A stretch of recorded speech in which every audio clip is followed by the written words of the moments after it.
For a smaller company, you may have a board of non-executives of maybe 3 only. Then they have to do it. But can they really do it? If they cannot do it all, they need experts from the outside to do it. Adequate remuneration, something that is very important again for having a good board. There's an English saying, you get what you pay for. And if you pay so little that it's just sort of a nice thing and just a lunch or so, this will not give you the right returns, because people will demand that for their time, for their expertise, that there is recognition. It doesn't have to be hundred thousands of leva, but I think it should be something that is meaningful, and it should be also something that is increasingly meant to be compensation for the risk. Because these days, I can tell you from Germany, non-executive directors have a hard time in avoiding legal redress. And that may be less of an issue yet here, but it's coming. And you will see that investors will not be patient over the long term. And if they have non-executive directors who do not do their work and duties, they will get after them. So I think all this means adequate remuneration must be in place. Executive board member issues, full disclosure of compensation structures.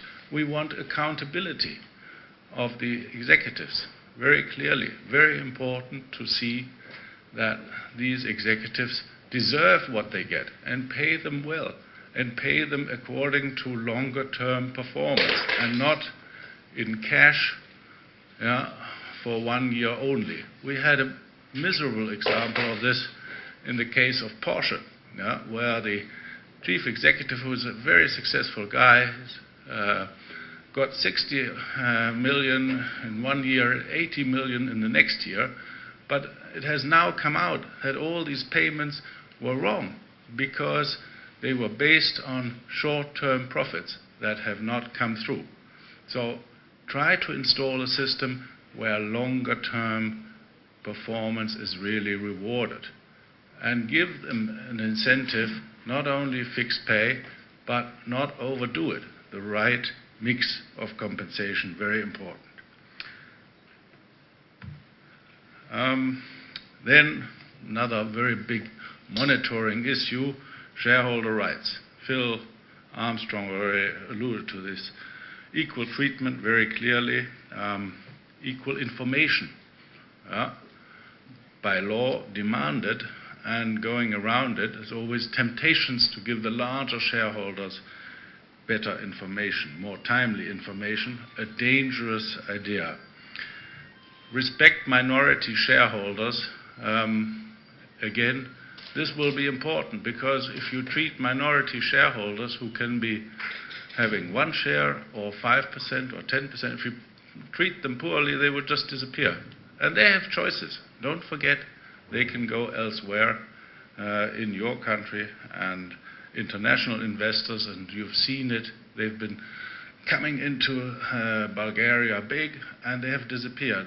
And they will stay in the ones where they feel at home with, where they feel sufficient transparency is there, where they feel that sufficient independence in the board protects their interest. So minority shareholders' interests are important, because otherwise they will just not be there. Compliance issues, obviously this is the big point, how to comply with the comply or explain principle.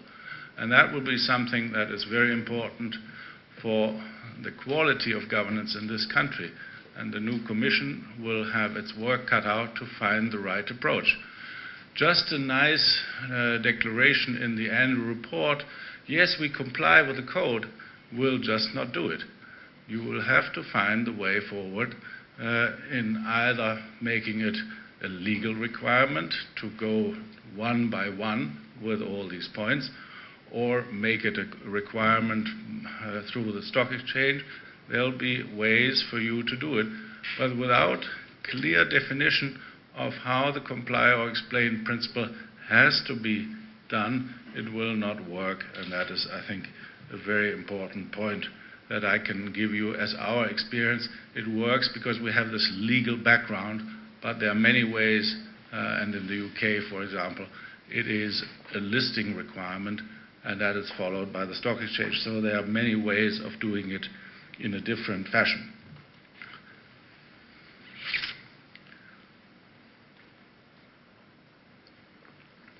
Okay, reporting matters, maybe very quickly, only as you see it here: stringent transparency, conflicts of interest, third-party transactions. Again, these are things that are very important, and if it goes wrong, then this will be remembered for a long time, so proper provision against such occurrences must be made. Timely disclosure, very clearly. More and more important, the reporting non-financial information. Yeah? Not only what is in the accounts, but what is the environment the company operates in, a very important thing. And not only health issues or environmental issues, but the general lay of the land on non-financial matters.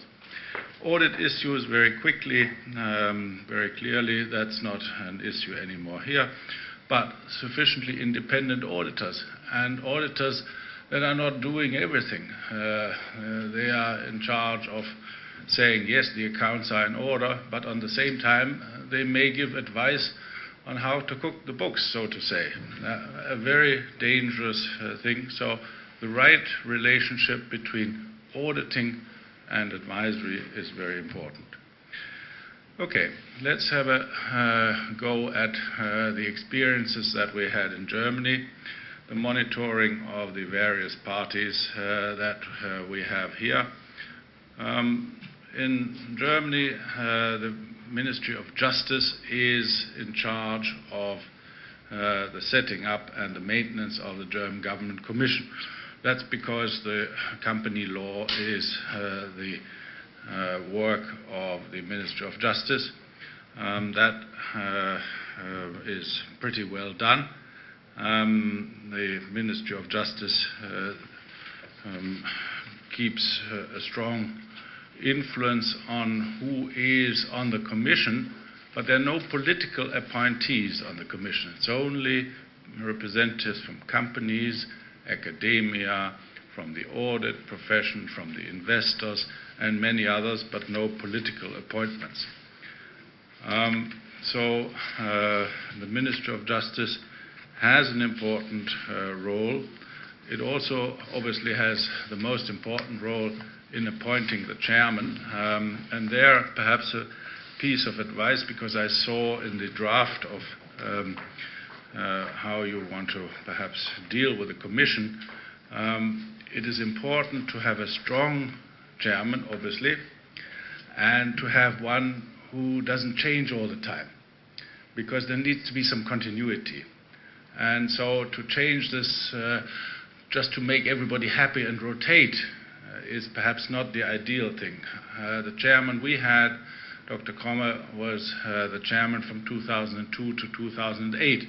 Maybe that's too long, but to have continuity in approach, I think 6 or 12 months is very small. I can only sort of give you the advice. You are to do it yourself, but this point of continuity is, I think, very important. Okay. Then we have the Financial Supervisory Authority. The BaFin is very much geared to the financial sector in our country.